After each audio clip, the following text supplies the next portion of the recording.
Hello, it is late. It is like 10:30, and I know some of you have probably been waiting for me to pop on here and tell you what I thought about the Candus Wells interview with the interview room, the interview hour, whatever the name of his show is, that one dude.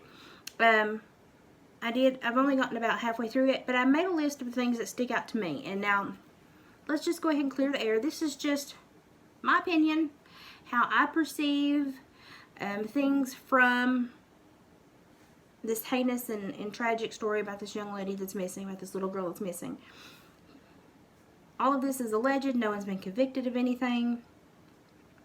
But as more information comes out, this is what hit me in this interview personally.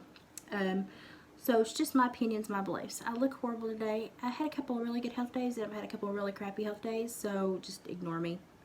But listen to what I have to say. Funny things stick out to me, probably that more people would not pick up on. But I was a parole officer for a long time, and so I had to pay attention to what people told me, because I had to pick out and identify when they were lying to me, misleading me, trying to blow smoke.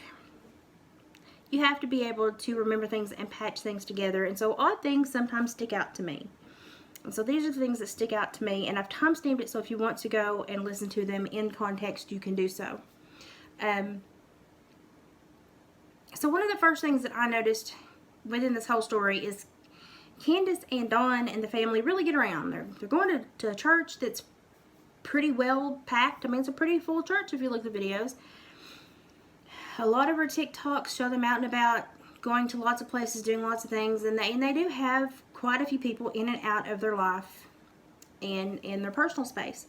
So at 2 minutes and like 14 or 2 minutes and 11 seconds, she said about being at Warriors Park and why she chose to go there. With all this sickness, this is more secluded. To me, it just struck me funny that she would want to be in a secluded area now, because per her social media, she's been everywhere with everybody and doing everything. It's not like she has really slowed life down that much out of fear of anything, or or her kids for that matter. So that just kind of struck me odd. And then at 4:40, she was still talking about having Summer there and having gone there with Summer and the young male. And she said again about choosing a more secluded, isolated place because she doesn't like crowds. She said, for the sake of myself and my family. Now, most people will go, that's a normal statement, and it is a normal statement, but in a normal statement, you normally hear a reverse, for the sake of my family and myself.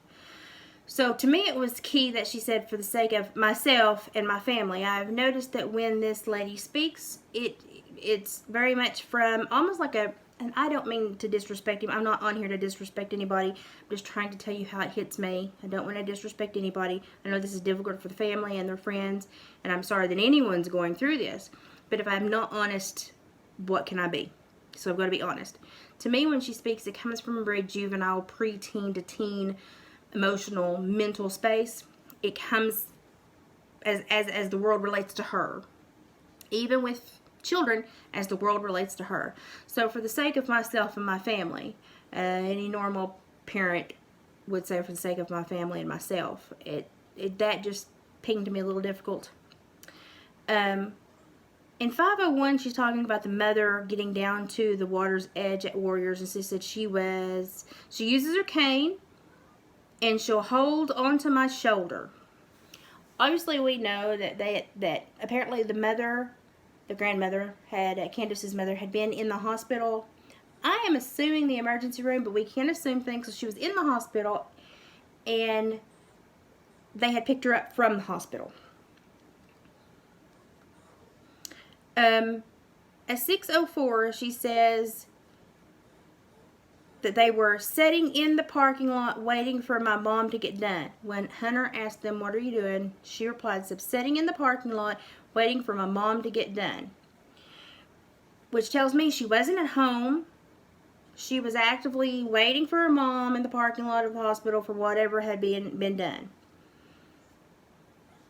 But if you go to 1844, she's responding, and the guy's asking why the boys were home alone, why it was just them out, and she said it was just a quick thing. It was just supposed to be a quick thing.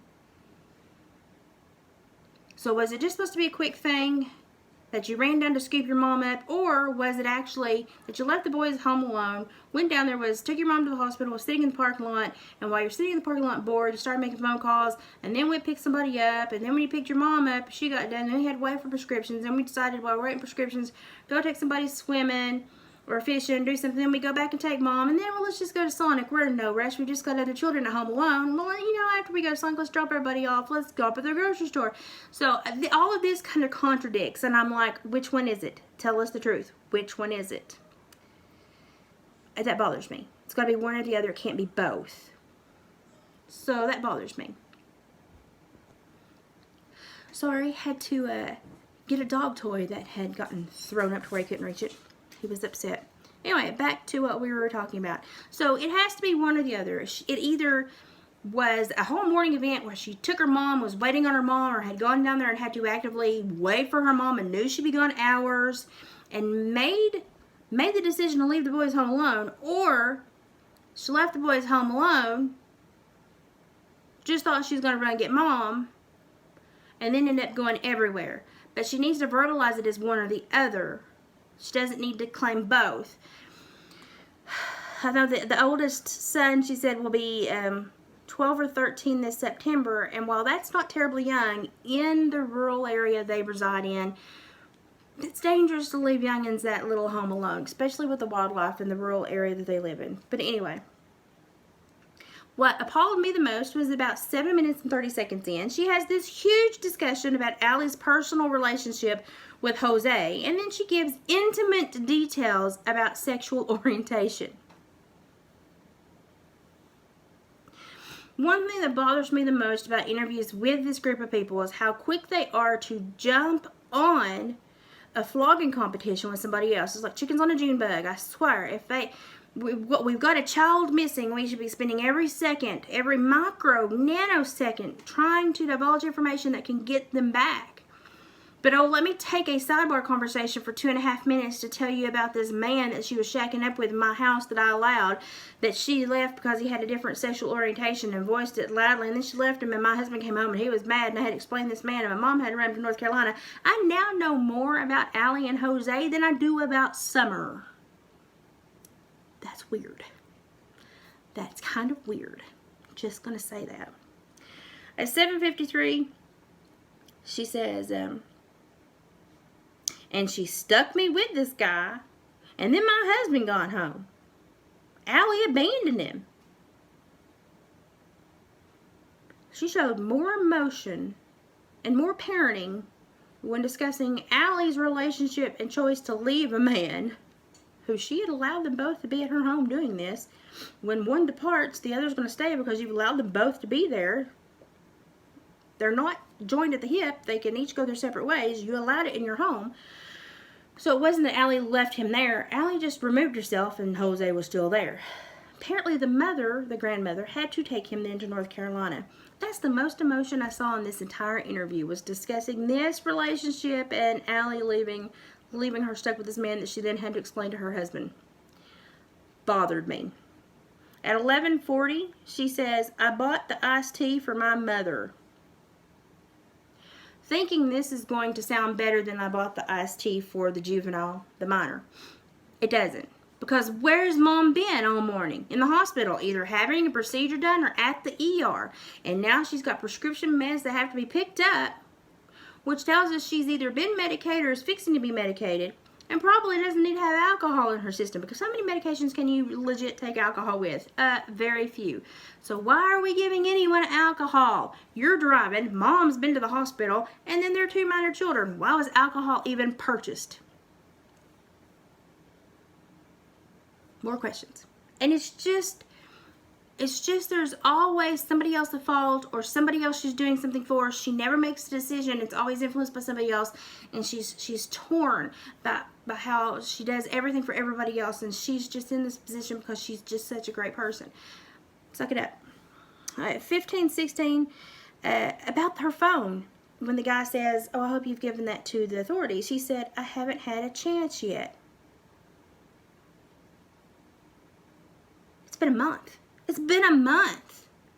And you still have your phone. Obviously, the authorities have requested it because you stated you were going to give it to them because they have requested it. You still have it in your custody. No, if it were me in that position and my child was missing, I would be like, anybody that I talked to in the last 30, 60 days, give your tech devices to the freaking popo, because I want everybody scoured. I want to know if anybody talked to anybody that could have pinged somebody else, I want to know what's going on. And whether or not I think there's something in my device, I'm going to give it to the authorities, because I know that they know how to locate information on devices. Go through my phone. Please take it. Take it now. Don't let me go with it right now. Take it right now and you start your investigation. I want to know that my child's okay. I want to know where my kid is. You take this right now. I don't care if you've got to take the hair off my head, the boogers out of my nose. Buddy, you do it right now. So she still has her phone and I just haven't had a chance. What have you been doing for 30 days?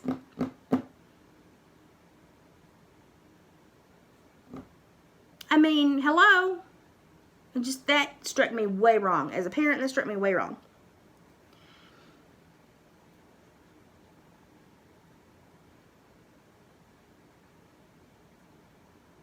At 15:58, she made a remark about changing Summer and putting more clothes on Summer, because she said, when I have the windows down and we're driving, she'll be cold. That's just Summer. But at 4:40, she said, I know how she gets too hot. So she was talking about putting light clothes on her in the morning because I know how she gets too hot. But then at 15:58, she talks about, if I have the windows down in the truck and she's in the truck with me, she'll be cold. She'll be cold. That's just how she is. Again, which one is it? Which one is it? I understand she had just swam and there's a possibility she could have been cold from the air then, but she just swam and then they'd been sitting in a hot vehicle with no AC at Walgreens, at Sonic, at the price list. So that chill should have passed, as warm as it was that day. So the more information I get, the more I think, does she even know? Does she even know the small details of her child? Does she even know these small little likes and dislikes that most children have? Because I keep getting conflicting messages. And then the funniest thing that I heard was at 17:58, she talks about going home and locking the gate. Now, I don't know if that's a gate, a chain. I don't know what it is, but this is the first time I've heard anything about a gate. And you would have thought that would have come out pretty early on, because if somebody had been through the road, they would have actively trespassed, and that would have been a whole bigger issue if somebody had undone a gate, opened a gate, broken a chain, snapped a chain, snipped a chain. It would have created a different dynamic in the search, and it would have just set a different tune. I'm just halfway through this, and this is what I've noticed. So, and again, I don't want to be rude, and I don't want to come on here and sound hateful, and I don't want to say, like, I'm not trying to throw people under the bus, because all this is just alleged. Nobody's been convicted. They're doing these interviews openly. I personally think that they shouldn't be. I think that they should be talking to police and police only, for their benefit and for the investigation's benefit. I know that TBI and the Popo and half of the goddamn universe is mad that people are getting on the internet talking about their perspectives and opinions because it's messing with the investigation. No, it's not. These cops very carefully and clearly can identify what is a true lead and what is not. And us communicating and talking about this, number one, is bringing awareness to what's going on to our children in this area, especially East Tennessee. And number two is kind of greasing the wheels to get other people in there talking to potentially maybe people that are part of this. We could potentially let loose lips do their own sinking of their own ship. So I did find it hilarious when I watched the news and they said TBI requests that you call with tips, credible ones only. So number one, people's got to have absolutely called with some heinous crap. But number two, that's going to block a lot of tips, because a lot of people, when they've seen something, they're like, oh, I don't know if that's credible or not. I don't know how law enforcement thinks. I don't know if that's weird or not. Should that something be reported? When they say something like that, credible tips only, it shuts down a lot of people that would otherwise have openly given that information. So maybe the Popo shot themselves in the foot on that one. I don't know. I'm only halfway through this. This is where I am. So, yeah, y'all have been begging me for an update on this. I didn't want to talk about it until something else occurred. I didn't really care for the interview with the minor. I thought that was tacky. Leave minors alone. The cops need to talk to them and just leave it alone. Don't touch it. But this was something that piqued my interest and made me look at things differently. And